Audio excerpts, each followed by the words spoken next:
저는 사랑하는 여자의 손을 잡고 판문점 군사 분계선을 향해 걷고 있었습니다. 45초, 제 인생을 완전히 뒤바꿔 놓은 시간이었어요. 그 순간 뒤에서 고함이 터졌습니다. 저놈 잡아! 심장이 터질 것 같았어요. 50m 앞에 군사 분계선이 보였습니다. 저는 본능적으로 뛰기 시작했어요. 그런데 바로 옆에서 비명이 들렸습니다. 철호 씨, 미영이 쓰러졌어요. 발목에서는 피가 솟구쳐 올랐습니다. 총을 맞은 거였어요. 저는 멈춰야 했습니다. 하지만 멈추면 둘 다 죽습니다. 머릿속이 하얘졌습니다. 왜 저는 그녀를 이 위험 속으로 끌어들였을까요? 답은 하나였어요. 사랑하는 사람과 손잡고 자유롭게 걷는 것, 그것을 위해서였습니다. 하지만 그 결심이 그녀를 총알 앞에 세울 줄은 정말 몰랐어요. 저는 그녀를 자유로 데려가려다 오히려 죽음으로 내몰고 있었던 겁니다. 이 이야기는 여러 탈북민의 증언과 공개된 자료를 바탕으로 재구성하였습니다. 등장인물들은 신변 보호를 위해서 가명을 사용했으며 일부 내용은 각색했습니다. 매일 심장을 울리는 감동 이야기를 가장 먼저 만나보실 수 있게 구독과 좋아요 부탁드리겠습니다. 그리고 여러분이 계신 지역을 댓글로 알려주세요. 반가운 마음으로 인사드리겠습니다. 그 둘은 판문점에서 손을 잡고 어떻게 남한으로 넘어왔는지, 그 가슴 떨리는 이야기 지금 시작합니다. 저는 리처로입니다. 1990년 평양에서 태어났어요. 아버지는 인민군 대좌였고 어머니는 평양 제1백화점부 지배인이셨습니다. 남쪽 기준으로 말씀드리면 아버지는 대령이고 어머니는 백화점 부점장인 셈이에요. 출신 성분으로 따지면 핵심 계층 중에서도 상위권에 속했습니다. 솔직히 말씀드리면 저는 배고픔이 뭔지 모르고 자랐어요. 평양 중심부에 배정받은 아파트에서 살았고 배급도 제때 나왔습니다. 명절마다 특별 공급품이 집으로 배달됐어요. 고기도 먹었고 사탕도 먹었습니다. 친구들은 늘 부러워했어요. 철원에는 좋겠다. 맨날 고기 먹고 그런 소리를 들을 때마다 어깨가 으쓱해졌습니다. 북한에서 그게 얼마나 큰 특권인지 그때는 미처 깨닫지 못했어요. 어릴 때부터 저는 군인이 되고 싶었습니다. 아버지를 존경했거든요. 군복을 입은 아버지가 정말 멋있었어요. 어깨에 별이 달린 모습을 보면서 나도 저렇게 되겠다고 다짐했습니다. 아버지는 늘 말씀하셨어요. 군인은 조국을 지키는 사람이다. 가장 숭고한 직업이다. 저는 그 말씀을 가슴 깊이 새겼습니다. 17살에 입대했어요. 아버지 덕분에 좋은 부대에 배치됐습니다. 6달간의 혹독한 훈련이 이어졌어요. 사격, 격투, 행군. 새벽 5시에 일어나서 밤 10시까지 훈련했습니다. 손에 물집이 잡히고 발에 피가 났지만 이를 악물었어요. 몸은 힘들었지만 마음만은 뿌듯했습니다. 조국을 지킨다는 자부심이 있었거든요. 훈련을 마치고 배치 명령을 받았습니다. 판문점 공동경비구역, JSA라고 불리는 곳이었어요. 듣는 순간 온몸에 전율이 흘렀습니다. 판문점은 북한 군인이라면 누구나 가고 싶어 하는 곳이거든요. 최정예만 갈 수 있었어요. 키 175cm 이상, 출신 성분 최상위, 사상 검증 완료. 얼굴도 봐야 했습니다. 조선의 얼굴이 되는 거니까요. 조건이 무척 까다로웠습니다. 저는 운이 좋았습니다. 아버지 덕분이기도 했고 훈련 성적이 좋기도 했어요. 키도 178cm로 충분했습니다. 21살에 판문점에 첫 발을 디뎠어요. 처음 군사 분계선 앞에 섰던 날을 잊을 수 없습니다. 콘크리트 턱 하나를 사이에 두고 남과 북이 나뉘어 있었어요. 남쪽까지 딱 50m, 걸어서 1분도 안 걸리는 거리였습니다. 그런데 그 50m가 세상에서 가장 먼 거리였어요. 저는 그 선 앞에 서서 남쪽을 바라봤습니다. 파란 건물이 보였고 남한 군인들이 우리와 똑같은 자세로 서 있었어요. 다만 군복 색깔이 달랐죠. 그들의 눈을 봤습니다. 적이라고 배웠어요. 남조선 괴뢰군, 미제의 앞잡이라고요. 그런데 이상했습니다. 그 눈이 저와 크게 다르지 않았거든요. 첫날 선임이 말했습니다. 절대 움직이지 마라. 눈도 깜빡이지 마라. 남조선 놈들이 사진 찍는다. 약한 모습 보이면 안 된다. 조선의 위엄을 보여줘야 한다. 저는 고개를 끄덕이고 석상처럼 서 있었습니다. 1시간, 2시간. 다리가 저리고 땀이 등을 타고 흘렀지만 움직이지 않았어요. 그렇게 판문점 경비병 생활이 시작됐습니다. 매일 아침 6시에 기상해서 점호를 받았어요. 군복을 다리고 군화를 닦았습니다. 머리카락 한 올까지 점검받았고 단추가 하나라도 삐뚤어지면 안 됐어요. 우리는 조선의 얼굴이니까요. 근무는 2시간 교대였습니다. 군사 분계선 앞에 서서 남쪽을 노려보며 총을 들고 있었어요. 적이 쳐들어오면 막아야 했습니다. 그게 제 임무였어요. 1년이 지나고 2년이 지났습니다. 저는 점점 석상처럼 서 있는 것에 익숙해졌어요. 어느 순간부터는 생각도 멈췄습니다. 그냥 기계처럼 서 있었어요. 그런데 이상한 일이 생겼습니다. 시간이 지날수록 궁금해졌어요. 저 선 너머에는 뭐가 있을까? 남한 사람들은 어떻게 살까? 우리가 배운 것처럼 정말 굶주리고 있을까? 미국 놈들한테 착취당하고 있을까? 가끔 남한 관광객들이 왔습니다. 그들은 카메라를 들고 우리를 찍었어요. 저는 움직이면 안 됐기에 그냥 서서 그들을 봤습니다. 그들의 옷이 달랐어요. 화려하고 색깔이 다양했습니다. 빨강, 노랑, 파랑. 우리는 회색 아니면 검정뿐인데요. 표정도 달랐어요. 여유로워 보였고 웃고 있었습니다. 왜 저들은 웃고 있을까? 굶주리는 사람들이 어떻게 저렇게 웃을 수 있지? 뚱뚱한 사람도 있었어요. 굶주린다면서? 이상했습니다. 하지만 그 생각을 입 밖으로 꺼낼 수는 없었어요. 그런 생각 자체가 위험했습니다. 그렇게 3년을 보냈습니다. 21살에 시작해서 24이 됐어요. 그 사이 많은 것을 봤습니다. 남한 관광객들, 외국인들, 미국 군인들. 그들은 저와 같은 하늘 아래 살고 있었지만 완전히 다른 세상 사람들 같았습니다. 여름엔 땀이 비 오듯 흘렀고 겨울엔 손발이 얼어붙었어요. 영하 20도에도 밖에 서 있어야 했습니다. 손가락 감각이 없어져도 움직이면 안 됐어요. 가끔은 스스로 질문했습니다. 나는 지금 뭘 지키고 있는 걸까? 저 선 하나가 그렇게 중요한 걸까? 저 선을 넘으면 뭐가 달라지는 걸까? 그러던 어느 날이었습니다. 2016년 5월에 맑은 오후였어요. 그날따라 우리 북쪽에 외국인 관광단이 많이 왔습니다. 북한도 외화벌이의 하나로 아주 가끔 군사 분계선 관광을 했습니다. 30명쯤 됐어요. 저는 평소처럼 군사 분계선 앞에 서 있었습니다. 미동도 없이요. 그런데 그때 뭔가가 제 눈에 들어왔습니다. 안내원이었어요. 젊은 여자였습니다. 외국인들 앞에 서서 무언가를 설명하고 있었어요. 영어였습니다. 저는 영어를 모르지만 그녀의 목소리가 귀에 꽂혔어요. 맑고 또랑또랑했으며 자신감이 넘쳤습니다. 그녀가 고개를 돌렸어요. 저와 눈이 마주쳤습니다. 1초, 2초, 3초. 경비병은 미동도 하면 안 되고 눈도 깜빡이면 안 됩니다. 그런데 이상했어요. 숨이 멎었습니다. 그때는 몰랐어요. 그녀가 제 인생을 바꿀 줄은요. 그녀의 이름은 강미영이었습니다.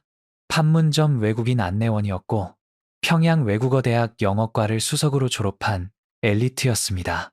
25살이었고 안내원 경력은 3년 차였어요. 조선에서 외국인을 직접 만날 수 있는 사람은 많지 않습니다. 그 중에서도 판문점 안내원은 최고 중에 최고였어요. 그날 이후로 저는 이상해졌습니다. 근무 중에 저도 모르게 자꾸 그녀를 찾게 됐거든요. 외국인 관광단이 오면 가슴이 두근거렸습니다. 혹시 그녀가 안내를 맡지 않았을까 하는 생각을 했습니다. 경비병이 그런 생각을 하면 안 되는 건데요. 일주일 후에 다시 봤습니다. 그녀가 관광단을 이끌고 왔어요. 저는 군사 분계선 앞에 석상처럼 서 있었습니다. 그녀가 외국인들에게 손짓을 하면서 뭔가를 설명했어요.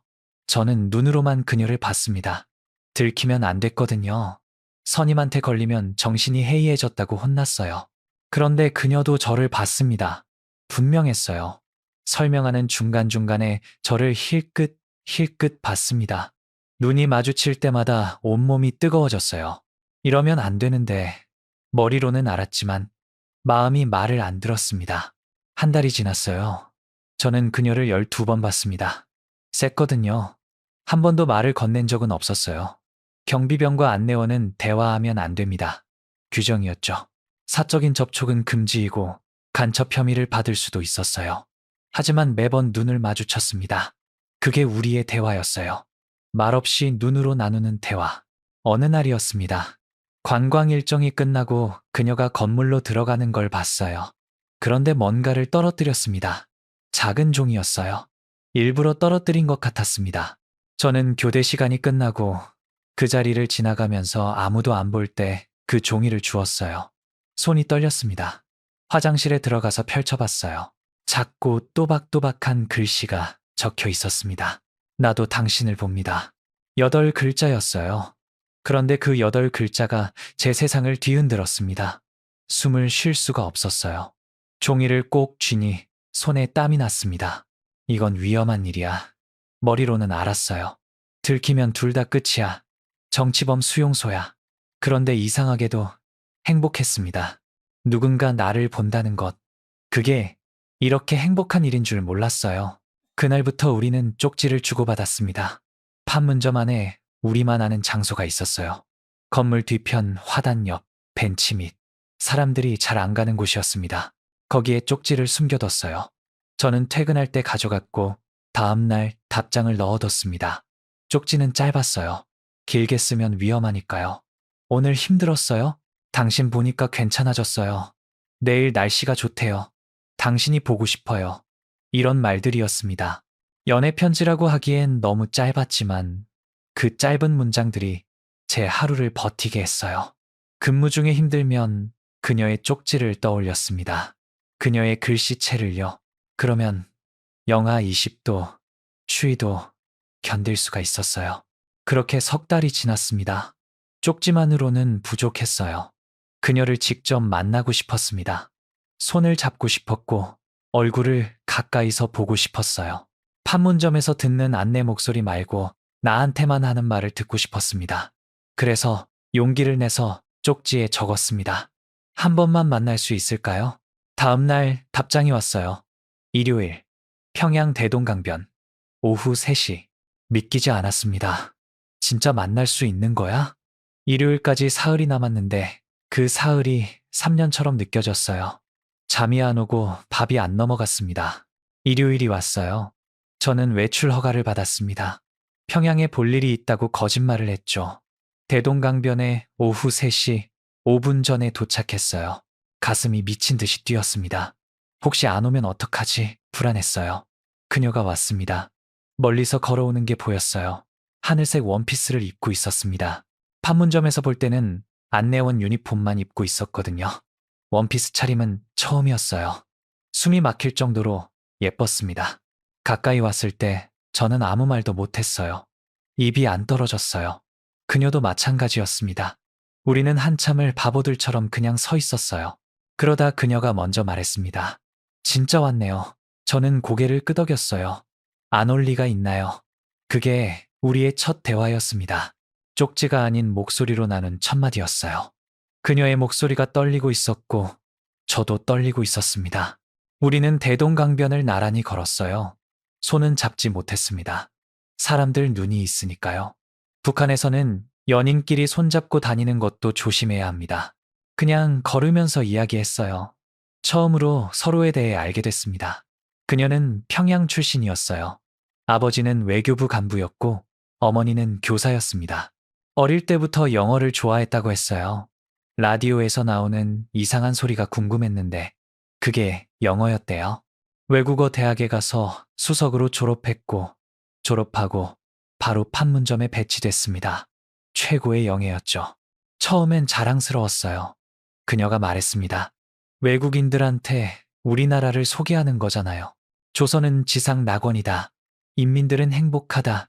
위대한 수령님 덕분이다. 그렇게 말하면서요. 근데 그녀가 말을 멈추고 저를 봤어요. 근데 외국인들 눈을 보면 알겠더라고요. 내 말을 안 믿는다는 거. 불쌍하다는 눈으로 본다는 거. 저는 아무 말도 못했습니다. 그녀가 계속했어요. 한 번은 독일 사람이 물었어요. 북한에서 인터넷 되나요? 저는 대답을 못했어요. 인터넷이 뭔지 몰랐거든요. 나중에 몰래 찾아봤습니다. 알고 나니까 창피했어요. 내가 뭘 모르면서 낙원이라고 떠들었구나. 우물안 개구리였구나. 그녀의 눈이 젖어 있었습니다. 저는 처음으로 그녀의 속마음을 알았어요. 나만 그런 게 아니었구나. 그녀도 의심하고 있었구나. 저도요. 제가 말했습니다. 3년 동안 군사 분계선 앞에 섰어요. 매일 남쪽을 봤습니다. 적이라고 배웠는데 그 사람들 표정을 보면 적 같지가 않아요. 그냥 우리랑 똑같은 사람 같습니다. 웃고 떠들고 사진 찍고 행복해 보여요. 그녀가 고개를 끄덕였습니다. 맞아요. 그냥 사람이에요. 우리는 한참을 걸었어요. 해가 지고 대동강이 주황빛으로 물들었습니다. 아름다웠어요. 그런데 마음은 무거웠습니다. 우리가 나눈 대화는 위험한 것들이었거든요. 누가 들으면 둘 다 끝입니다. 반동분자, 사상이 불순한 자들이에요. 헤어질 시간이 됐어요. 저는 그녀를 바라봤습니다. 하고 싶은 말이 많았지만 입이 안 떨어졌어요. 그녀도 저를 봤습니다. 또 만날 수 있을까요? 그녀가 떨리는 목소리로 물었어요. 저는 고개를 끄덕였습니다. 꼭 만나요. 그게 우리의 시작이었어요. 한 달에 한 번 평양 외곽 사람 없는 곳에서 몰래 만났습니다. 손을 잡은 건 3번째 만남이었어요. 그녀의 손은 작고 따뜻했습니다. 손을 잡는 순간 가슴이 벅차올랐어요. 이렇게 손 한 번 잡는 게 이렇게 어려운 일인 줄 몰랐습니다. 그렇게 2년이 지났어요. 우리는 32번 만났습니다. 한 번 한 번이 목숨을 거는 일이었어요. 들키면 그대로 끝이었습니다. 그런데 멈출 수는 없었습니다. 그녀가 없으면 숨을 쉴 수가 없었어요. 그녀는 제 삶의 이유였고 산소였습니다.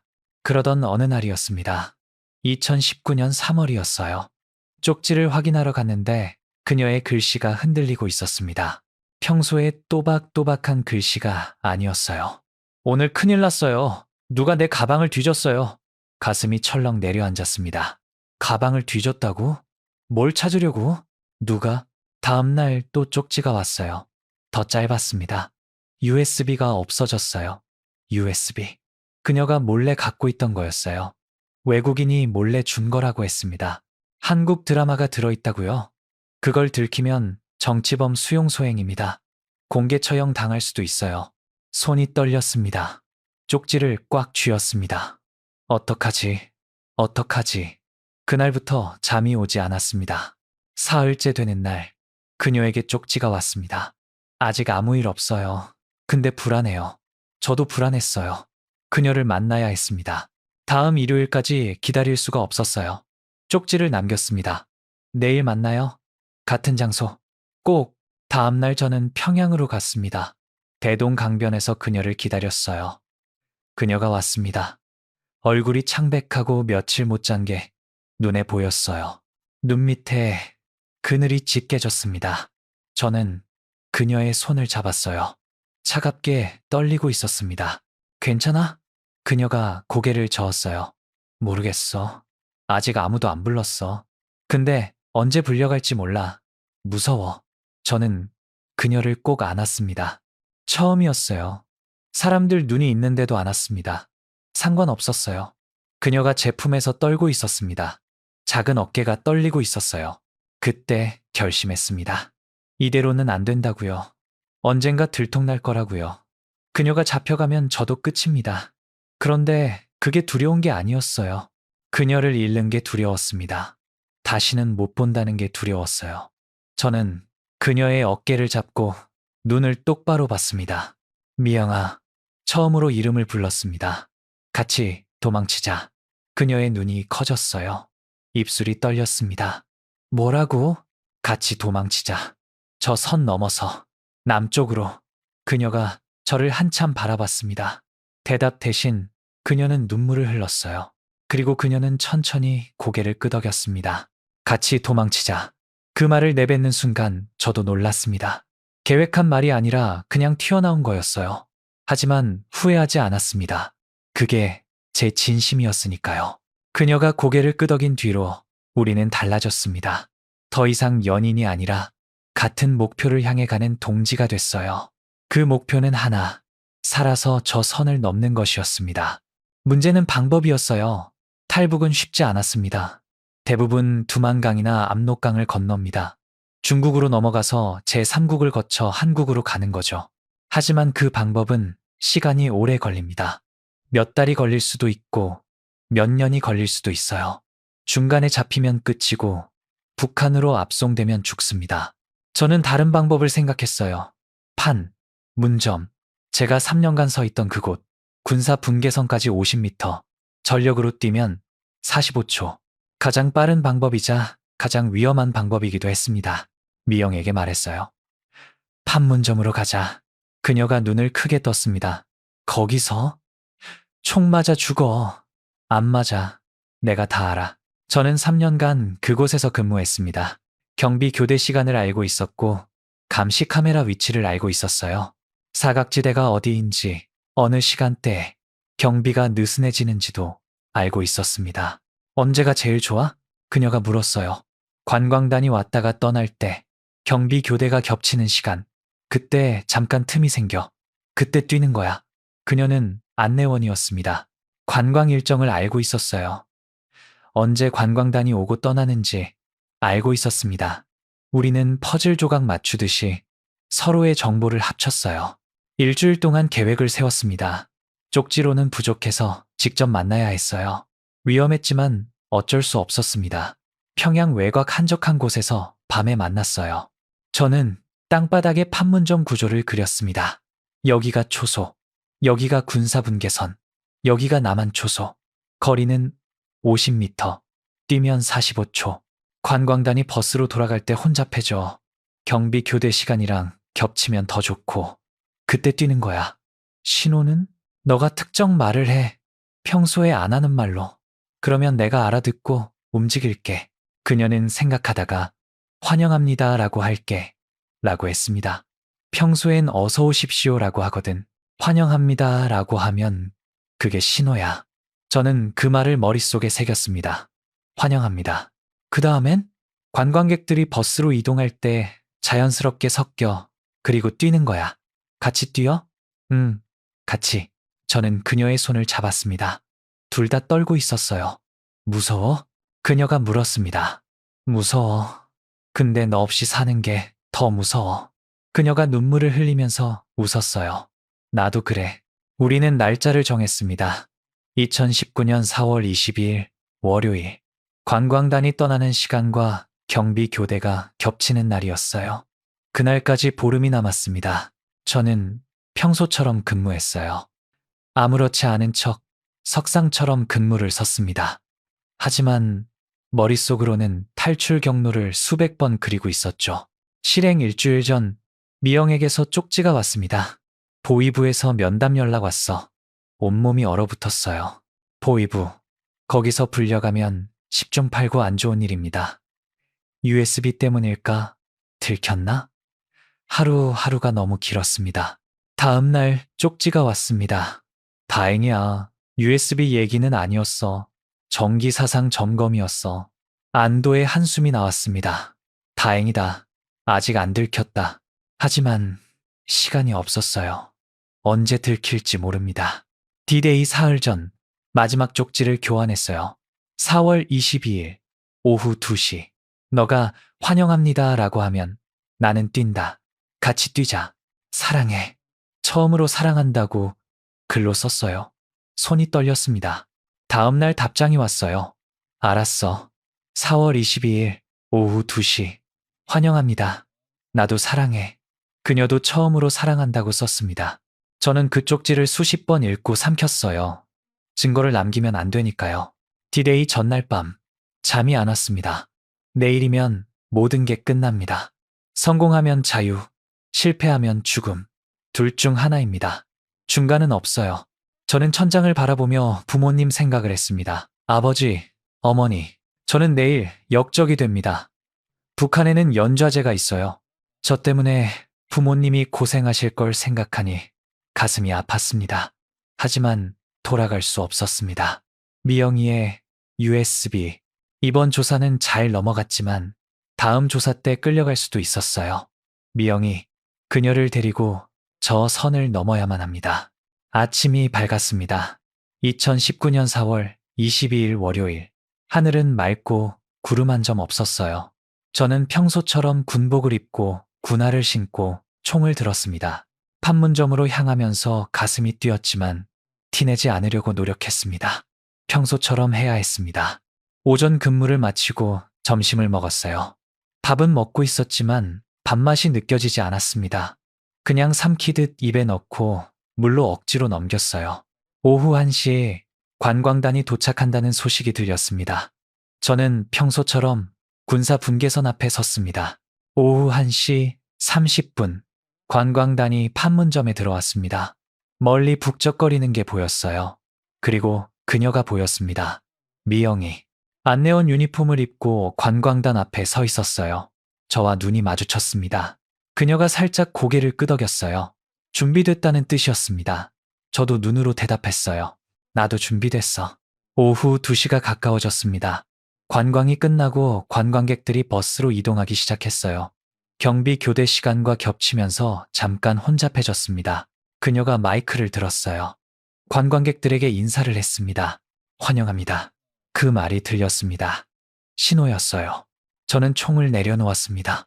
3년간 들고 있던 총을 내려놓는 순간 수령님의 조국을 지키라고 쥐어준 그 익숙한 무게가 손에서 떠나면서 온몸이 가벼워졌습니다.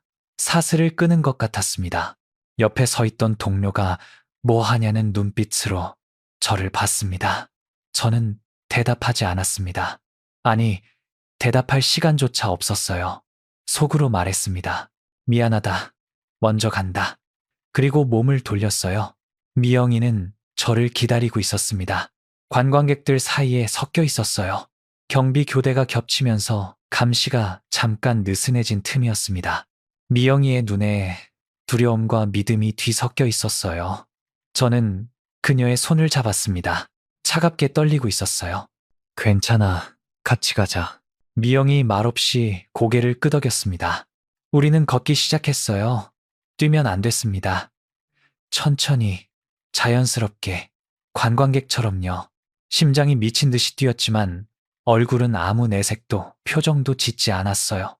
50m, 그 거리가 전부였습니다. 40m, 30m, 남쪽이 점점 가까워질수록 발걸음이 빨라졌습니다. 20m, 그때 뒤에서 고함이 터졌습니다. 저놈 잡아! 온몸이 굳었어요. 들켰습니다. 저는 미영의 손을 꽉 잡았어요. 뛰어! 이제 숨길 필요가 없었습니다. 우리는 전력으로 남쪽을 향해 뛰기 시작했어요. 총소리가 났습니다. 탕탕탕. 고요한 판문점에 귀를 찢는 총소리가 울렸습니다. 머리 위와 옆 나무에 총알이 지나가고 박혔습니다. 하지만 미영과 저는 멈추지 않았습니다. 멈추면 죽음뿐입니다. 드디어 10m 군사 분계선이 보였습니다. 저 선만 넘으면 우리는 자유였습니다. 그때 옆에서 날카로운 비명이 들렸습니다. 철호씨! 미영의 목소리였어요.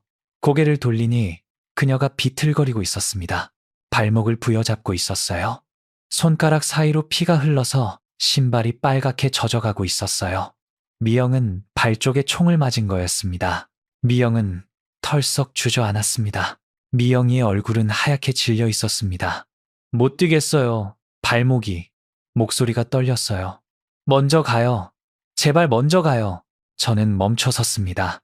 뒤에서 발소리가 점점 가까워지고 있었어요. 시간이 없었습니다.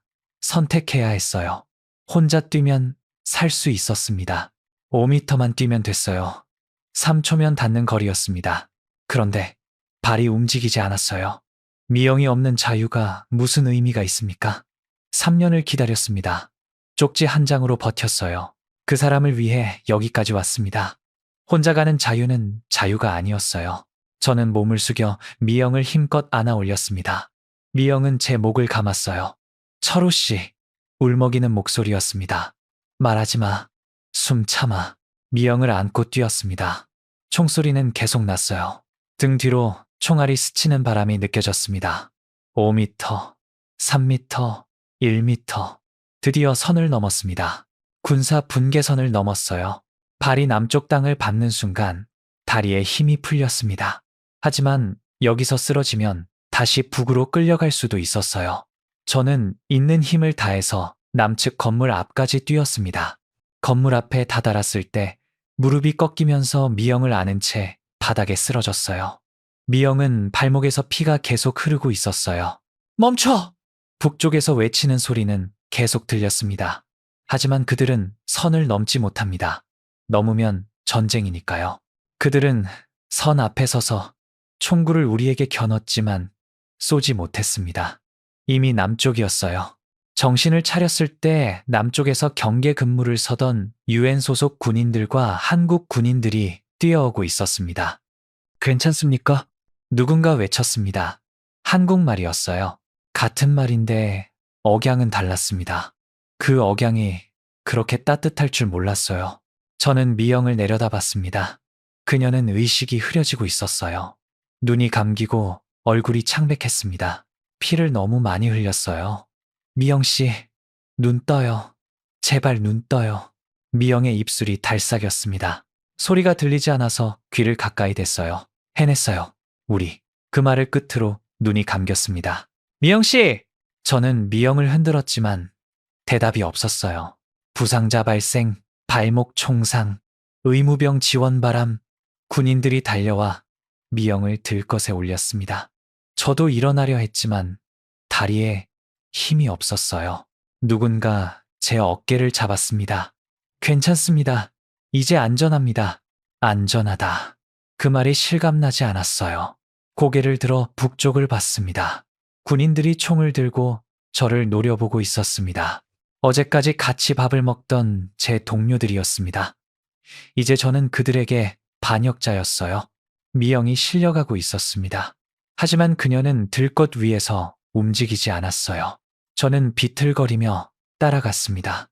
제발 살아있어. 살아만 있어줘. 헬기 소리가 들렸어요. 의무 헬기가 내려오고 있었습니다. 미영을 헬기에 태웠어요. 저도 올라타려 했습니다. 남쪽 군인들이 저를 막았어요. 귀순자는 따로 이동합니다. 규정입니다. 저는 군인의 팔을 잡았습니다. 제발요. 같이 가게 해주세요. 저 사람이 제 전부예요. 남쪽 군인이 잠시 저를 보더니 무전기를 들었습니다. 귀순자 동반 이송 요청합니다. 부상자와 관계자입니다. 잠시 후 대답이 왔습니다. 허가한다. 헬기에 올랐습니다. 미영 옆에 앉아 손을 잡았어요. 아까보다 더 차가웠습니다. 의무병이 발목을 치료하고 있었어요. 지혈해. 지혈 안 돼. 긴박한 목소리였습니다. 헬기가 떴어요. 창밖으로 판문점이 점점 작아졌습니다. 저곳에서 3년을 보냈어요.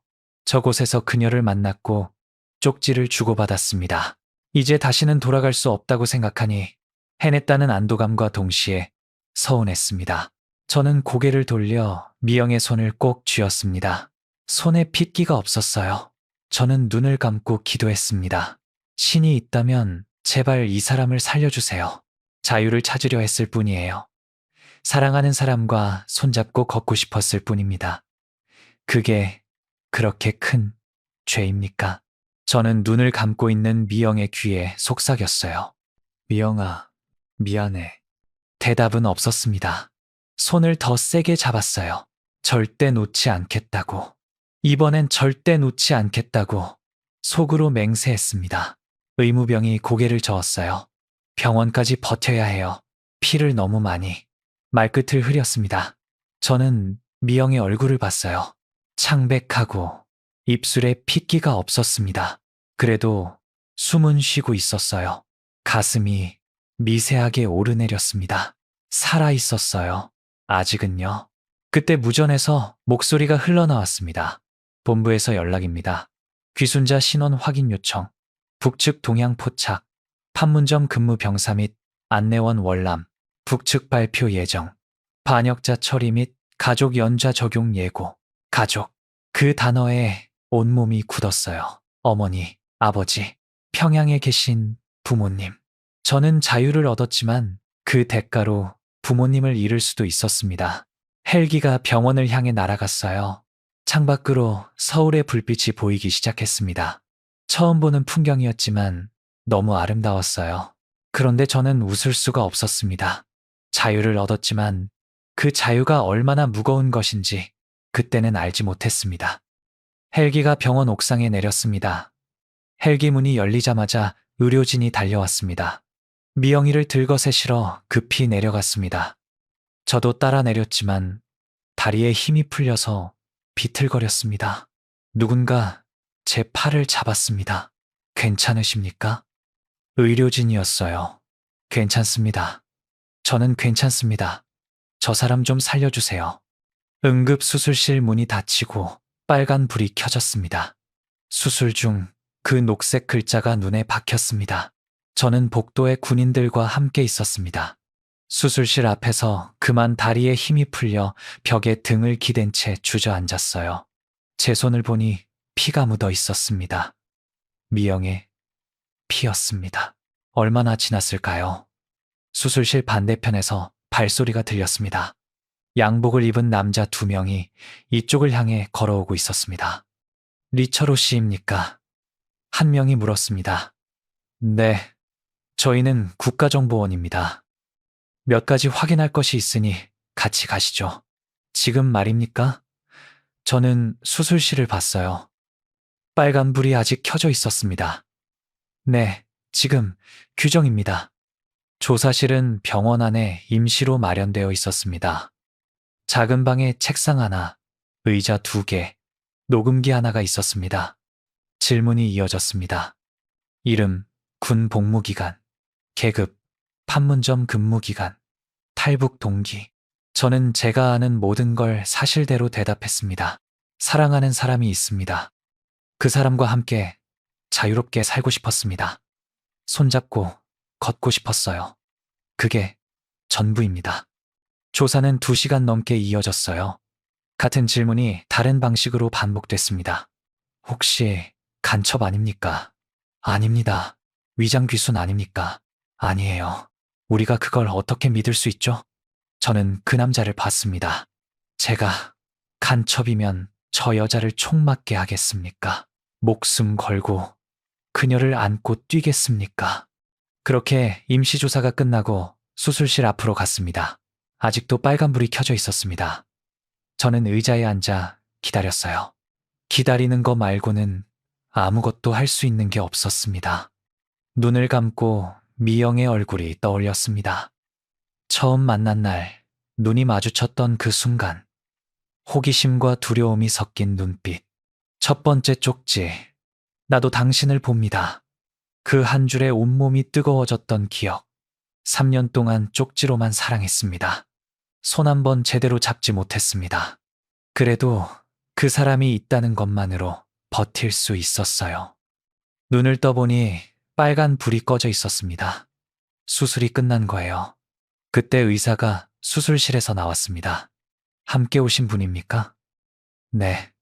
목소리가 떨렸어요. 수술은 잘 끝났습니다. 총알이 발목뼈를 스쳤고 인대가 손상됐지만 다행히 뼈는 부러지지 않았습니다. 재활이 필요하지만 걸을 수는 있습니다. 저는 다리에 힘이 풀려 그 자리에 주저앉았어요. 감사합니다. 감사합니다. 몇 번을 말했는지 모릅니다. 의사가 제 어깨를 두드렸어요. 지금은 마취에서 깨어나는 중입니다. 면회는 내일부터 가능하니 오늘은 좀 쉬는 게 좋겠습니다. 쉬라고요. 어떻게 쉽니까? 저는 복도 의자에 앉아 눈을 감았습니다. 미영이 살았어요. 그 생각만 했습니다. 살았습니다. 숨을 쉬고 있어요. 그때 발소리가 들렸습니다. 아까 그 국정원 직원이었어요. 표정이 어두웠습니다. 리처로 씨, 드릴 말씀이 있습니다. 북한에서 발표가 있었습니다. 저는 몸이 굳었습니다. 무슨 내용입니까? 판문점 근무병사 리처로, 관광안내원 강미영, 조국을 배신하고 남조선으로 도주, 반역자로 규정, 반역자 가족에 대한 처벌을 예고했습니다. 연좌제 적용, 강미영 씨 부모님도 마찬가지입니다. 저는 알고 있었습니다. 하지만 지금 그게 현실로 제가 듣고 있었습니다. 우리는 자유를 얻었지만 그 대가로 가족을 잃을 수도 있었습니다. 탈북자 가족이라고 모두 수용소로 보내는 건 아니었지만 수용소에 끌려갈 수도 있었습니다. 그게 북한이었습니다. 한 사람이 떠나면 가족이 대신 벌을 받습니다. 알면서도 저는 떠났습니다. 미영은 알고 있습니까? 아직 모릅니다. 제가 말하겠습니다. 제가 직접 말할게요. 국정원 요원 2명과 저, 이렇게 복도에 있었습니다. 복도는 조용했습니다. 창밖으로 서울의 야경이 보였습니다. 불빛이 반짝였어요. 아름다웠습니다. 그런데 저는 아무것도 느껴지지 않았습니다. 자유를 얻고 사랑하는 사람도 살았지만 마음이 너무 무거웠습니다. 부모님 얼굴이 자꾸 떠올랐습니다. 어머니가 밥상 차려주시던 모습, 아버지가 등 두드려주시던 손, 그 손을 다시는 못 잡을 수도 있었어요. 어느새 창밖이 밝아지고 있었습니다. 밤이 지나고 새벽이 오고 있었어요. 서울에서 맞는 첫 아침, 자유의 첫 아침이었습니다. 그런데 그 아침이 그렇게 무거울 줄은 몰랐습니다. 간호사가 다가왔습니다. 강미영 씨 면회 가능합니다. 저는 일어섰어요. 병실 문을 열었습니다. 미영이는 눈을 뜨고 있었어요. 창가에서 햇살이 들어오고 있었습니다. 미영이 저를 봤어요. 철호 씨. 목소리에 힘이 없었지만 분명 그녀 목소리였습니다. 저는 침대 옆으로 다가가 미영의 손을 잡았습니다. 어제보다 따뜻했습니다. 참으려 했는데 자꾸만 눈물이 났어요. 울지 마요. 미영이 말했습니다. 우리 해냈잖아요. 저는 고개를 끄덕였어요. 네, 해냈어요. 하지만 해야 할 말이 있었습니다. 입을 열려는데 미영이 먼저 말했어요. 알아요. 다 알아요. 라디오에서 들었어요. 새벽에 눈을 떴는데 라디오가 켜져 있었어요. 뉴스에서 우리 이름이 나왔어요. 가족 이야기도. 저는 아무 말도 못했어요. 미영의 눈에 눈물이 고여 있었지만 담담하게 받아들이고 있었습니다. 후회 없어요. 알고 떠난 거예요. 부모님도 아실 거예요. 제가 왜 떠났는지. 저는 입술을 깨물었어요. 미안해요. 내가 함께 오자고 했으니까 다 내 책임이에요. 미영이 제 손을 꽉 쥐었습니다. 아니에요. 제가 원한 거예요. 철호 씨가 안 데려갔으면 제가 따라갔을 거예요. 어디든 따라갔을 거예요. 창밖으로 햇살이 들어왔습니다. 서울의 아침, 자유의 아침이었습니다. 무겁고 슬프지만 그래도 아침이었습니다. 그녀는 창밖을 봤습니다. 여기가 서울이에요? 네, 서울이에요. 미영이 눈물을 흘리면서 웃었어요. 예쁘네요. 진짜 예쁘네요. 저는 미영의 손을 잡은 채 창밖을 봤습니다. 높은 건물들, 도로 위 자동차들, 사람들, 모든 게 낯설었어요. 하지만 두렵지 않았습니다. 이 사람이 옆에 있으니까요. 그때 병실 문이 열렸습니다. 국정원 직원이 들어왔어요. 새로운 소식이 있습니다. 북한 조선중앙TV에서 방송이 나왔습니다. 영상이 있는데 보시겠습니까? 저는 미영을 봤어요. 미영이 고개를 끄덕였습니다. 보여주세요. 직원이 태블릿을 꺼내 영상을 재생했어요. 화면에 익숙한 얼굴이 나왔습니다. 미영의 어머니였어요. 카메라 앞에 서서 종이를 읽고 있었습니다. 얼굴이 지쳐 있었지만 똑바로 서 있었어요. 나의 딸 강미영은 조국을 배신한 반역자입니다. 나는 이런 딸을 낳은 것을 부끄럽게 생각합니다. 조국과 당 앞에 사죄드립니다.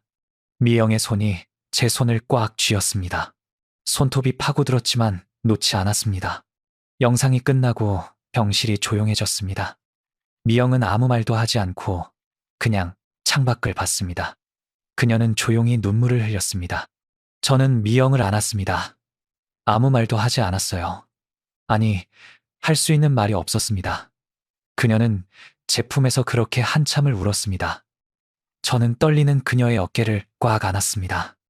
이것이 우리가 치러야 할 자유에 대한 대가였습니다. 사흘이 지났습니다. 사흘 동안 조사는 계속됐어요. 매일 같은 질문이 반복됐습니다. 어디서 근무했습니까? 왜 탈북했습니까? 간첩 아닙니까? 저는 같은 대답을 반복했습니다. 지치지 않았습니다. 이 정도는 아무것도 아니었거든요. 실패했으면 북에서는 더 무서운 것들이 기다리고 있었으니까요. 미영도 병실에서 조사를 받았습니다.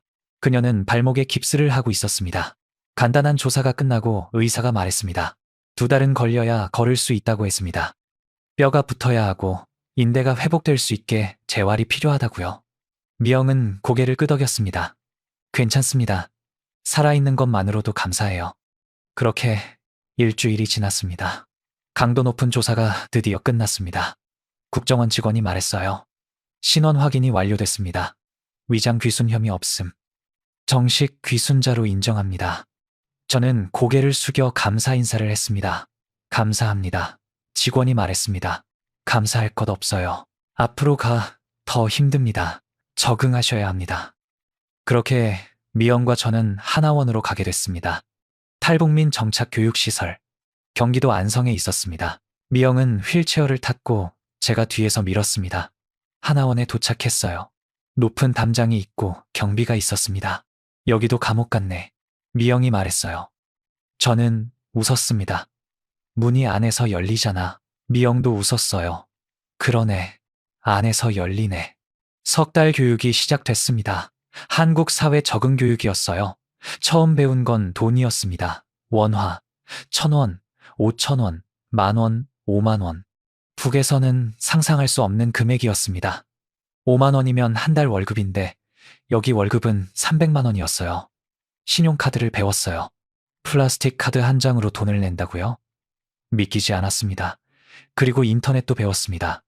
세상의 모든 정보가 이 안에 있었습니다. 스마트폰을 받았어요. 처음에는 어떻게 쓰는지 몰랐지만 일주일 만에 익숙해졌습니다.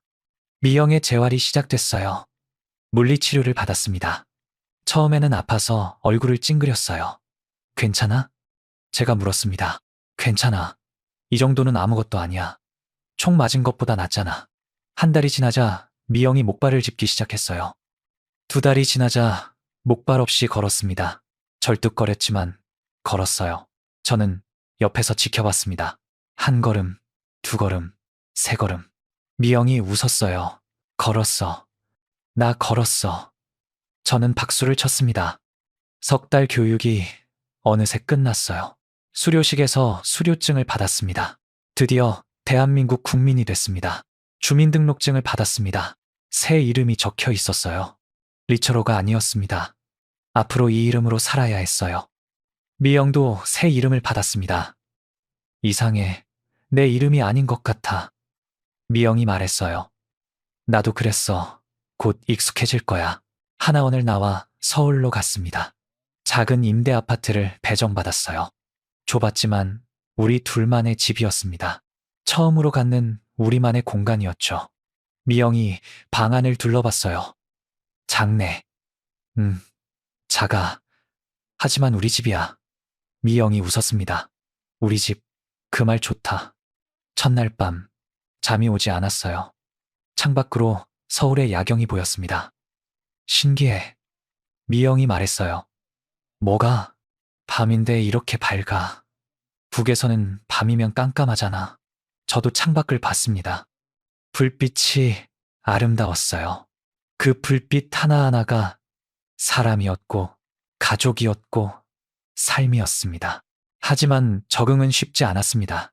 첫 번째 어려움은 말이었습니다. 같은 한국어인데 사투리가 다르고 억양이 다르고 단어가 달랐어요. 아이스크림을 북에서는 얼음 보숭이라고 했고 햄버거를 고기 겹빵이라고 했습니다. 알아듣기 힘들었어요. 2번째 어려움은 속도였습니다. 모든 게 빨랐어요. 사람들이 빨리 걷고 빨리 말하고 빨리 먹었습니다. 저는 따라가기 힘들었어요. 느리다고 느꼈고 뒤처진다고 느꼈습니다. 3번째 어려움은 시선이었어요. 탈북민이라고 하면 사람들 표정이 변했습니다. 동정하는 표정, 경계하는 표정, 신기해하는 표정. 그 어느 것도 편하지 않았어요. 어느 날 밤이었습니다. 후회해? 미영이 물었어요. 여기 온 거, 탈북한 거. 저는 잠시 생각했습니다. 아니, 후회 안 해. 왜? 힘들잖아. 저는 미영을 봤어요.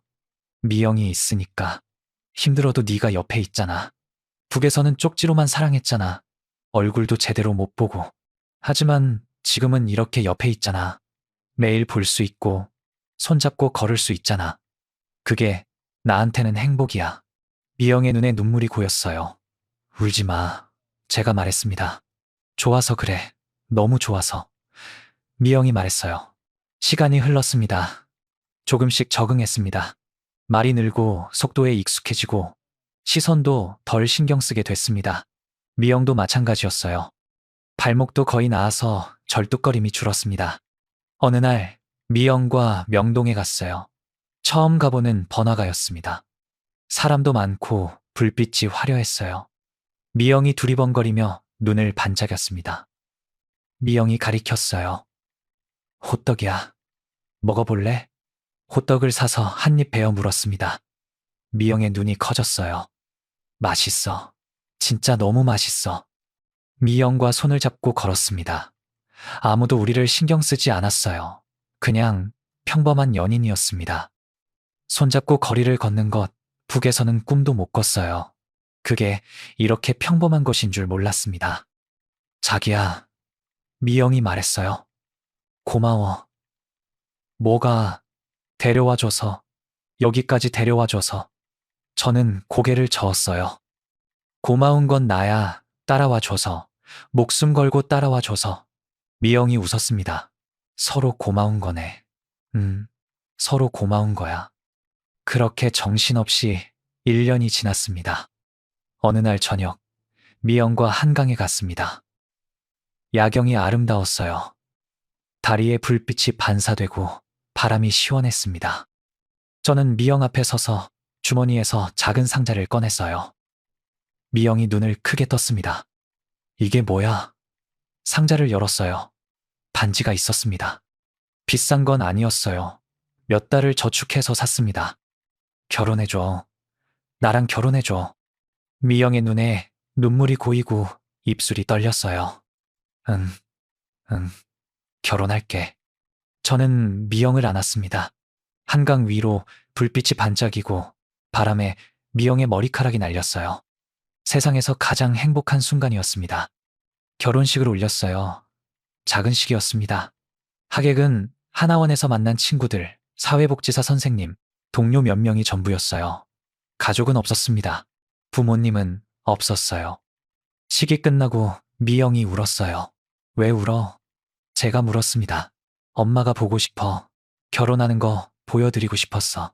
저도 가슴이 아팠어요. 부모님께 보여드리고 싶었습니다. 아들 장가 간다고 동네방네 얼마나 자랑하고 싶으실까. 언젠가, 제가 말했습니다. 언젠가 만날 수 있을 거야. 통일이 되면. 미영이 고개를 끄덕였어요. 그랬으면 좋겠어. 꼭 그랬으면 좋겠어. 그날 밤 뉴스를 봤습니다. 북한 관련 뉴스였어요. 판문점 화면이 나왔습니다. 제가 3년 동안 서 있던 곳, 화면 속에 군인이 총을 들고 서 있었습니다. 예전의 제 모습, 화면이 바뀌었습니다. 속보였어요. 또 다른 귀순자가 판문점을 통해 넘어왔습니다. 미영이 제 손을 잡았어요. 저 사람도 해냈네. 저 사람도 해냈어. 화면 속 귀순자가 군인들에게 둘러싸여 있었습니다. 얼굴이 보이지 않았지만 무슨 마음인지 알 것 같았어요. 얼마나 떨리는지, 얼마나 두려운지, 그리고 얼마나 희망에 차 있는지. 저는 속으로 말했어요. 잘 될 거야. 힘들겠지만 잘 될 거야. 우리도 그랬으니까. 우리 잘 살자. 미영이 말했어요. 잘 살자. 제가 대답했습니다. 창밖으로 반짝이는 서울의 야경이 보였어요. 그 불빛 속에 우리도 있었습니다. 작은 불빛 하나지만 우리 둘만의 불빛이었습니다. 결혼 후 2년이 지났습니다. 우리는 조금씩 자리를 잡아가고 있었어요. 쉽지 않았습니다. 매일이 도전이었어요. 하지만 서로가 있었기에 포기하지 않았습니다. 저는 경비원 일을 하다가 그만두고 물류회사 배송기사로 일하게 됐어요. 처음에는 길을 몰랐습니다. 내비게이션이 뭔지도 몰랐어요. 북에서는 그런 게 없었거든요. 첫 한 달은 매일 헤매서 늦게 도착하고 혼났습니다. 죄송합니다. 다음에는 제 시간에 가겠습니다. 고개를 숙였어요. 한 달이 지나니 길이 익숙해졌고, 2달이 지나니 내비게이션 없이도 갈 수 있었습니다. 군인 시절 지도 읽던 게 도움이 됐어요. 사수가 말했습니다. 야, 너 일 잘하네. 처음 듣는 칭찬이었어요. 기분이 좋았습니다. 미영도 일을 시작했어요. 미용실 보조였습니다. 머리 감기고 수건 정리하는 일이었어요. 하루 종일 서 있어야 해서 발목을 많이 아파했습니다. 완전히 낫지 않아서 오래 서 있으면 붓고 쑤셨죠. 그래도 미영은 불평하지 않았습니다. 어느 날 집에 오니 미영이 발을 물에 담그고 있었어요. 많이 아파? 괜찮아. 이 정도는. 미영은 웃었지만 눈가가 피곤해 보였습니다. 저는 옆에 앉아 미영의 발을 주물러 줬어요. 총알 자국이 보였습니다. 어느새 희미해진 흉터. 그 흉터를 볼 때마다 가슴이 아팠습니다. 뭐 생각해? 미영이 물었어요. 아무것도. 거짓말. 다 티나. 미영이 웃었습니다. 미안해. 이 흉터, 나 때문이잖아. 미영이 제 손을 잡았어요. 이 흉터는 자유의 증거야. 내가 살아있다는 증거. 미안해 하지 마. 그런데 세상은 항상 따뜻하지는 않았습니다. 어느 날 배송 일을 마치고 사무실로 돌아왔어요. 동료들이 모여서 뭔가 이야기하고 있었습니다. 제가 들어가니 갑자기 조용해졌어요. 이상했습니다. 뭐야? 무슨 얘기했어? 아무도 대답하지 않았습니다. 그날 저녁 사수가 저를 불렀어요. 야, 너 북에서 왔다며? 저는 고개를 끄덕였습니다. 응? 그런데 사수가 담배를 피우며 말했어요. 아니 뭐, 그냥 애들이 좀 그렇대. 불편하대나. 너 간첩 아니냐고. 장난이야 장난. 사수가 웃었지만 저는 웃을 수 없었어요. 간첩. 그 단어가 가슴에 박혔습니다. 목숨 걸고 넘어왔는데, 피 흘리면서 왔는데, 간첩이라고요? 그날 밤 잠이 안 왔어요. 미영에게는 말하지 않았습니다. 말하면 미영이도 상처받을 것 같았거든요. 하지만 비슷한 일이 계속됐습니다. 배송 가면 손님이 말투를 듣고 물었어요. 어디서 오셨어요? 말투가 좀 북에서요. 그러면 표정이 변했습니다. 어떤 사람은 대놓고 피하고, 어떤 사람은 동정하는 눈빛을 보내고, 어떤 사람은 경계했어요. 그 어느 것도 편하지 않았습니다. 미영도 마찬가지였어요. 어느 날 미용실에서 돌아온 미영이 문을 열자마자 울었습니다. 처음 보는 모습이었어요. 미영은 강한 사람이었거든요. 총 맞고도 웃던 사람이었습니다. 왜 그래? 무슨 일이야? 미영이 한참 동안 말을 못하고 어깨를 떨었어요. 그러다 겨우 입을 열었습니다. 손님이 내가 머리 감겨주는데 갑자기 일어나는 거야. 왜 그러시냐고 물었더니 탈북자한테 머리 맡기기 싫대. 더럽대. 저는 주먹을 쥐었습니다. 화가 났어요. 그 손님 앞에 가서 뭐라고 한마디 하고 싶었습니다. 하지만 미영은 더 힘든 말을 했어요. 나 여기서 못 살겠어. 북에서도 눈치 보고 살았는데 여기서도 눈치 봐야 해. 뭐가 다른 거야. 뭐가 자유야. 차라리 북으로 돌아갈까. 거기선 적어도 같은 사람 취급은 받았어.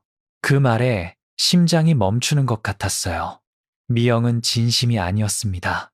분노와 슬픔이 터진 거였죠. 하지만 그 말이 얼마나 무거운지, 목숨 걸고 넘어온 사람이 돌아가고 싶다고 한다는 게 얼마나 큰 절망인지. 저는 아무 말도 하지 않고 미영을 안았습니다. 할 수 있는 말이 없었어요. 그렇게 미영은 제 품에서 한참을 울었습니다. 그날 밤 저는 생각했어요. 자유가 뭘까? 우리는 자유를 찾아왔지만 여기서도 시선에 갇혀 있고 편견에 갇혀 있었습니다. 하지만 포기할 수는 없었어요. 여기까지 왔는데, 피 흘리면서 왔는데 돌아갈 수는 없었습니다. 다음 날 아침 미영에게 말했어요. 우리 버티자. 조금만 더 버티자. 시간이 지나면 나아질 거야. 우리가 증명하면 돼. 열심히 살아서 증명하면 돼. 미영이 부은 눈으로 저를 봤어요. 밤새 울었던 거죠. 그래, 버티자. 여기까지 왔는데 포기하면 안 되지. 우리는 다시 일어섰습니다. 넘어져도 다시 일어나는 것. 그게 우리였어요. 3년째 되던 해였습니다. 미영이 아침마다 속이 안 좋다고 했어요. 밥을 잘 못 먹고 얼굴이 창백했습니다. 병원 가자. 괜찮아. 감기인 것 같아. 하지만 일주일이 지나도 낫지 않았어요. 병원에 가서 검사를 받았어요. 그런데 의사가 웃으면서 말했습니다. 축하드립니다. 임신 8주입니다. 저는 귀를 의심했어요. 뭐라고요? 임신이요. 미영이 저를 봤습니다. 눈에 눈물이 고여 있었어요. 저도 마찬가지였습니다. 우리에게 아이가 생겼어요. 북에서 쪽지로 사랑하던 우리에게 아이가 생기다니요. 병원을 나오면서 미영의 손을 꼭 잡았습니다. 기쁨인지 두려움인지 모를 떨림이었어요. 미영은 하루가 다르게 배가 불러왔습니다. 매일 먹고 싶은 것도 다르고 심지어 많았어요. 저는 최선을 다해서 뭐든지 사다 줬어요. 그녀는 제가 사는 이유였으니까요. 그렇게 9달이 지났습니다. 미영의 배가 엄청 커졌어요. 미영의 배에 귀를 댔습니다. 태동이 느껴졌어요.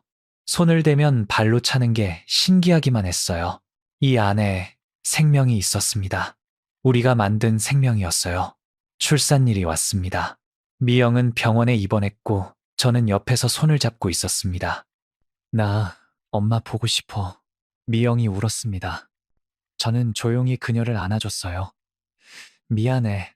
내가 미안해. 미영은 아기를 낳는 게 무서웠던 겁니다. 저는 더 꽉 미영이를 안았습니다. 진통이 시작되자 미영이 아파하며 이마에 땀이 맺혔어요. 제가 해줄 수 있는 건 손을 잡아주는 것뿐이었습니다. 그렇게 힘든 몇 시간이 지났어요. 그때 분만실에서 아기 울음소리가 들렸습니다. 온몸에 땀구멍이 열리면서 눈이 커졌어요. 간호사가 나왔습니다. 아버지 되신 분요? 네. 목소리가 떨렸어요. 아들이에요. 축하드려요.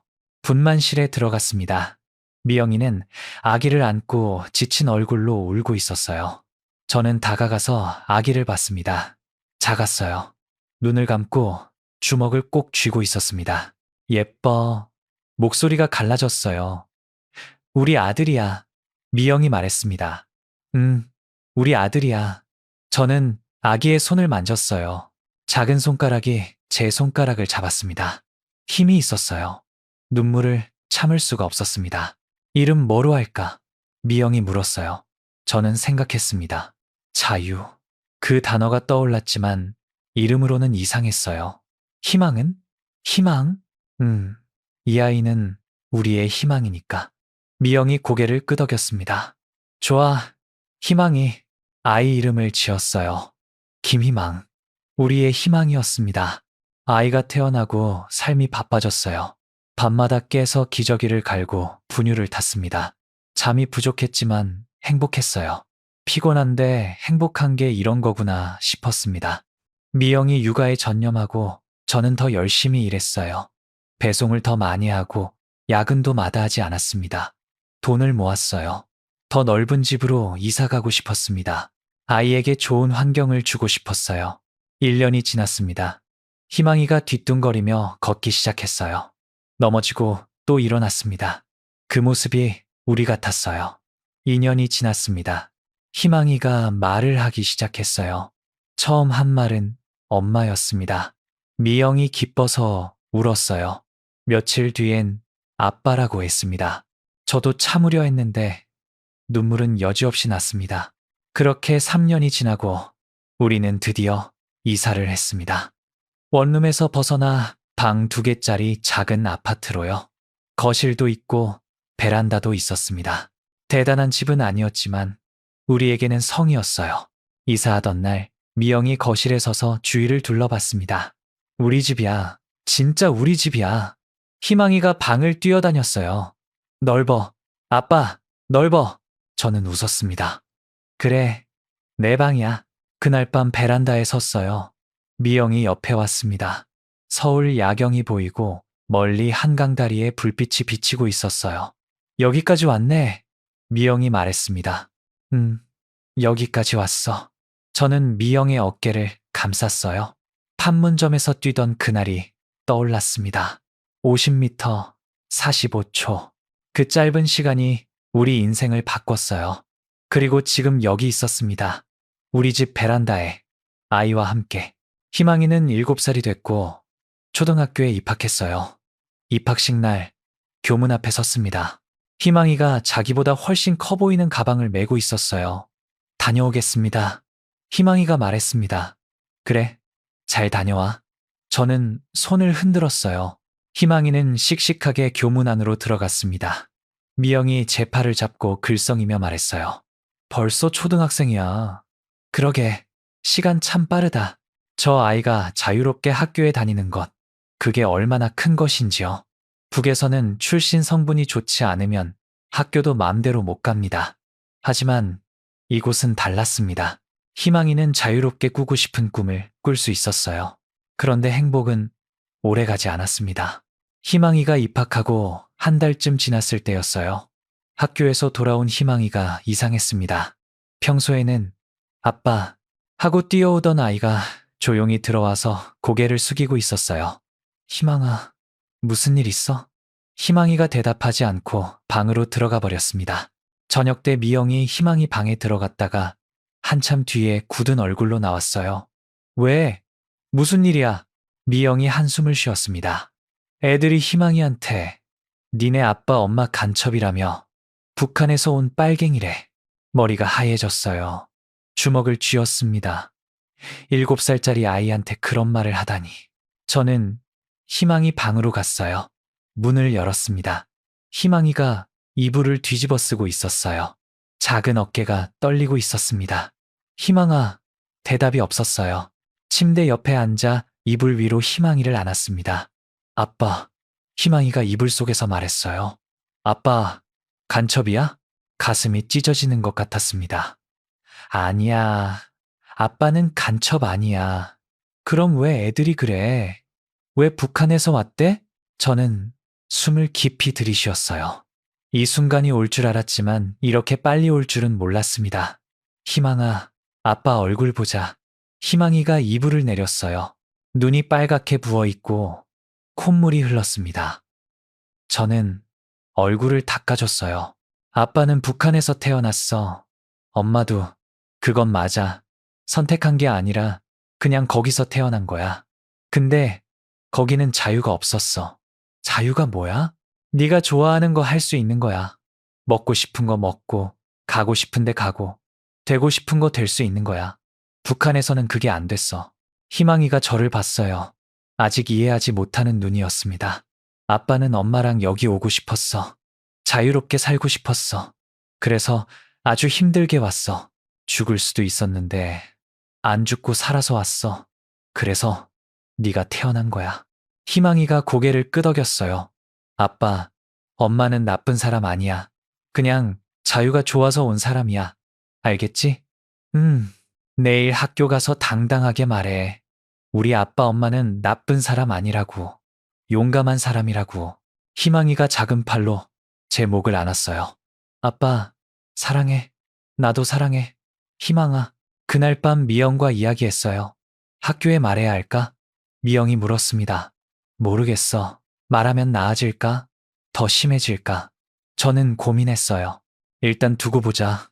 희망이가 감당할 수 있을 것 같아. 강한 아이야. 우리 닮아서. 미영이 쓸쓸하게 웃었습니다. 우리 만나서. 그래도 우리 닮아서 이겨낼 거야. 다행히 시간이 지나면서 나아졌어요. 희망이가 친구를 사귀고 웃으면서 학교에 다니기 시작했습니다. 완전히 괜찮아진 건 아니었지만 조금씩 나아졌어요. 희망이가 8살이 되던 해 봄이었습니다. 어느 날 저녁 낯선 전화가 왔어요. 모르는 번호, 중국 번호였습니다. 여보세요? 리철호 씨입니까? 낯선 목소리가 조심스럽게 물었어요. 누구세요? 브로커입니다. 북에 계신 어머니께서 연락을 원하십니다. 심장이 멈추는 것 같았어요. 어머니. 어머니께서 아들 목소리 듣고 싶다고 하셨습니다. 통화를 주선해 드릴 수 있습니다. 그런데 사기일 수도 있었어요. 브로커를 사칭한 사기꾼들이 많았습니다. 하지만 만에 하나 진짜라면? 얼마입니까? 500만 원입니다. 통화 시간은 3분입니다. 적은 돈이 아니었어요. 하지만 어머니 목소리를 들을 수 있다면, 7년 만에 들을 수 있다면 생각해 보겠습니다. 그렇게 말하고 전화를 끊었습니다. 저는 미영에게 말했어요. 진짜일까? 미영이 물었습니다. 모르겠어. 사기일 수도 있고.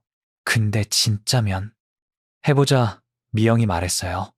진짜일 수도 있잖아. 후회하기 싫어. 일주일 뒤 새벽 2시였습니다. 북한 내 감시를 피하려면 이 시간밖에 안 됐어요. 잠을 잘 수 없었습니다. 미영도 깨어 있었어요. 둘이서 거실 소파에 앉아 전화기를 앞에 놓고 시계를 봤습니다. 2시 정각. 그때 전화가 울렸어요. 심장이 터질 것 같았습니다. 손이 떨려서 전화기를 잡기 힘들었어요. 버튼을 눌렀습니다. 여보세요? 잡음이 들렸어요. 지지직거리는 소리. 그리고 목소리가 들렸습니다. 철호냐? 어머니였어요. 7년 만이었습니다.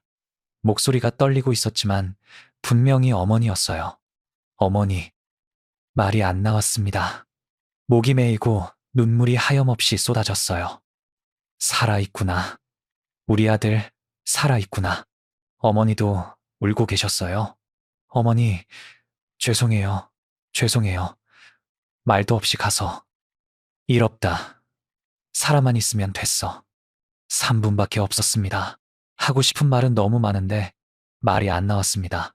울기만 했어요. 어머니도 울기만 하셨어요. 밥은 먹고 다니냐? 어머니의 첫 질문이었습니다. 그 평범한 질문에 가슴이 무너졌어요.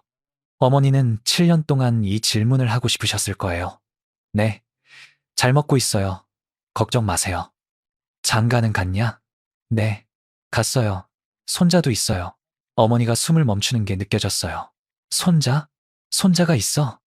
네, 이름이 희망이에요. 8살이에요. 어머니가 다시 울기 시작했습니다. 기쁨인지 슬픔인지 모를 울음이었어요. 희망이 좋은 이름이다. 미영에게 전화기를 건넸어요. 어머니, 며느리예요. 미영이 전화를 받았습니다. 어머니, 저 미영이에요. 우리 며느리, 어머니, 죄송해요. 어머니가 말을 끊으셨어요. 무슨 소리야. 잘했어. 잘한 거야. 철호 데리고 잘 살아. 그게 효도야. 미영이 울었습니다. 어머니, 건강하세요. 제발 건강하세요. 시간이 얼마 안 남았어요. 저는 다시 전화기를 받았습니다. 어머니, 아버지는요? 아버지는 어떻게 되셨어요? 잠시 침묵이 흘렀어요. 아버지는 7년 전에 가셨다. 머리가 하얘졌습니다. 뭐라고요? 그날 보이부에 끌려가서 일주일 뒤에 사망한 채 나왔어. 아버지가 저 때문에 돌아가셨어요. 저는 미칠 것만 같았습니다. 장례식에도 못 갔습니다. 마지막 얼굴도 못 봤어요. 어머니, 죄송해요. 제가 죽을 죄를 지었어요. 아니야. 아버지도 널 원망 안 하셨어. 끝까지 네 걱정만 하셨어. 살아만 있어라. 그 말씀만 하셨어. 눈물이 멈추지 않았습니다. 소리내어 울었습니다. 시간 다 됐다. 끊어야 해. 어머니, 사랑해요. 사랑해요. 나도 사랑한다. 아들아. 잘 살아라. 뚝. 그렇게 7년 만에 한 전화가 끊겼습니다. 저는 전화기를 쥔 채 한참을 움직이지 못했어요. 미영이 저를 안았습니다. 그렇게 소파에 앉아 울었어요. 희망이가 잠결에 방에서 나왔습니다. 아빠, 엄마 왜 울어? 미영이 희망이를 안았어요. 할머니 목소리 들어서 그래. 너무 좋아서 그래. 희망이가 고개를 갸웃거렸지만 더 묻지 않고 우리 사이에 끼어서 같이 안겨 있었습니다. 어느새 창밖이 밝아지고 있었어요. 새벽이 지나고 아침이 오고 있었습니다. 3분이었어요. 3분밖에 안 됐지만 그 3분이 7년을 채워줬습니다. 어머니는 살아 계셨어요. 아버지는 저 때문에 돌아가셨지만 저를 원망하지 않으셨대요. 잘 살라고 하셨대요. 저는 그 말을 가슴에 새겼습니다. 잘 살겠습니다, 아버지. 잘 살겠습니다. 그날 이후로 저는 달라졌습니다. 아버지가 돌아가셨다는 걸 알고 나서 삶을 대하는 태도가 바뀌었어요. 하루하루가 소중해졌습니다. 내일이 보장되지 않는다는 걸 알았거든요.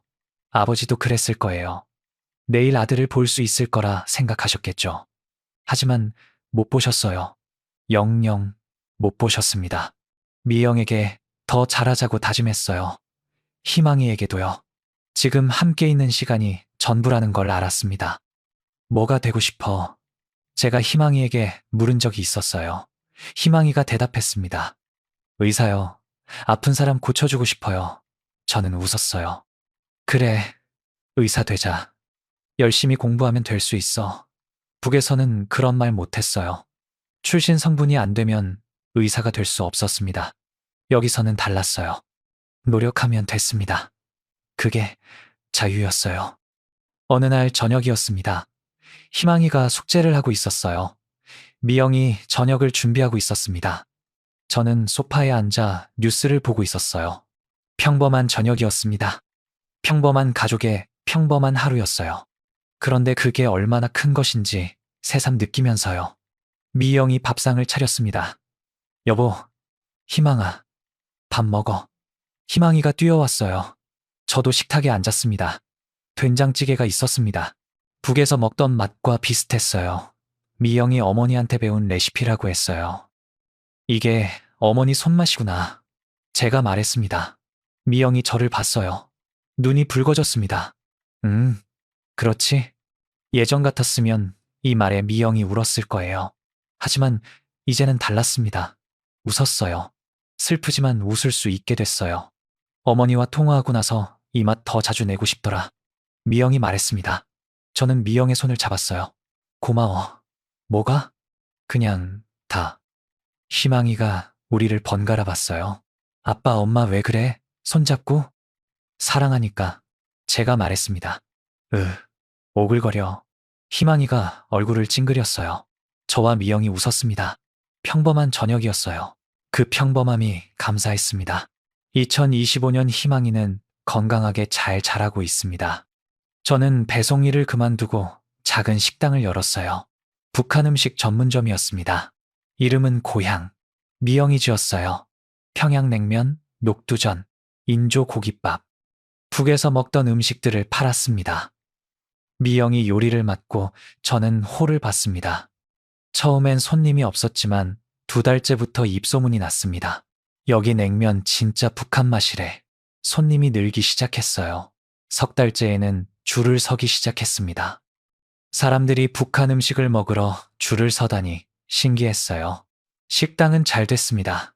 단골 손님도 많아지고 한 번은 방송국에서 취재도 왔어요. 탈북민 부부가 운영하는 식당이라고요. 그 이후로 손님이 더 늘었습니다. 직원도 3명 뒀어요. 다 탈북민이었습니다. 우리처럼 정착하려고 애쓰는 사람들이었어요. 조금이라도 도움이 되고 싶었습니다. 그해 추석, 저는 조촐하게 제사를 준비했어요. 남쪽으로 오던 날 가지고 온 아버지 어머니 사진. 아버지 사진 앞에 평소 좋아하시던 음식을 차렸습니다. 희망이가 물었어요. 아빠, 이분이 할아버지야? 아빠 아버지야. 북한에 계셨던 분?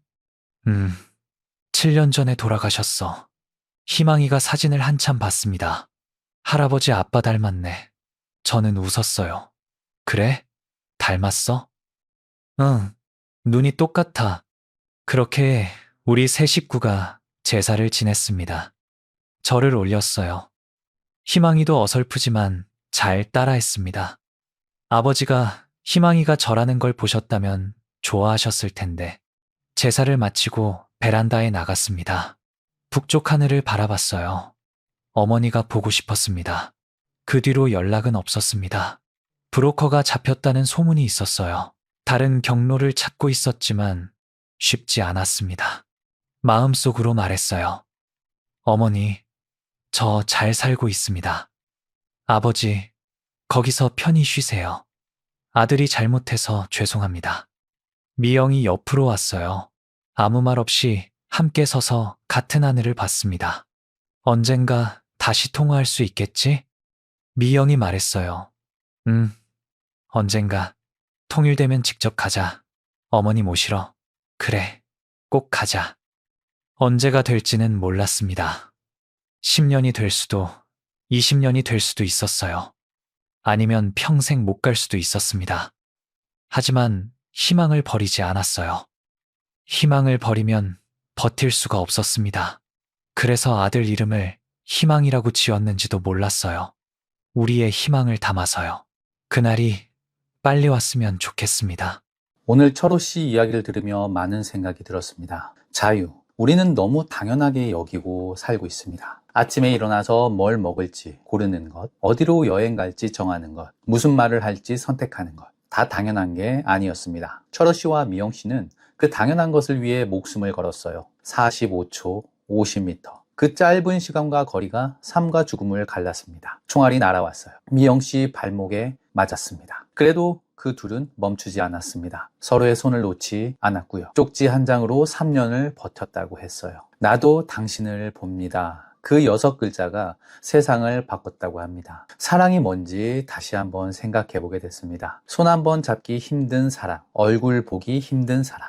그래도 포기하지 않는 사랑. 그게 진짜 사랑인 것 같습니다. 어머니와 통화하는 장면을 잊을 수가 없는데요. 3분, 7년 만에 단 3분을 통화를 했습니다. 밥은 먹고 다니냐? 어머니의 첫 질문이었죠. 그 평범한 질문에 철호 씨가 무너졌습니다. 저도 무너졌을 것 같습니다. 어머니는 어디서나 어머니였어요. 7년이 지나도 아들 걱정뿐이었습니다. 아버지가 본인 때문에 돌아가셨다는 소식, 장례식에도 못 갔다는 것, 그게 자유에 대한 대가였습니다. 철호 씨는 자유를 얻었지만 아버지를 잃었어요. 그 무게가 얼마나 클지 저는 감히 상상도 못합니다. 그래도 철호 씨는 후회하지 않는다고 했습니다. 아버지도 원망하지 않으셨다고요. 부모님 마음이 그런 거겠죠. 자식이 어디에 있든 살아만 있으면 된다는 거, 행복하면 된다는 거. 탈북민들이 우리 사회에 3만 5천 명 가까이 계신다고 합니다. 한 분 한 분이 다 이런 나름대로의 사연을 갖고 계시겠죠. 목숨을 걸고 가족을 북에 두고 온 분들입니다. 우리가 조금 더 관심을 갖고 조금 더 따뜻하게 대해드리면 어떨까요? 통일 언제 될지 모르지만 준비는 해야 한다고 생각합니다. 서로를 이해하고 서로를 받아들이는 준비. 오늘도 들어주셔서 감사합니다. 구독과 좋아요 부탁드리고요. 어느 지역에서 듣고 계시는지 댓글로 남겨주시면 그곳으로 평온함이 깃들길 기도드리겠습니다. 저는 다음 이야기로 찾아뵙겠습니다. 감사합니다.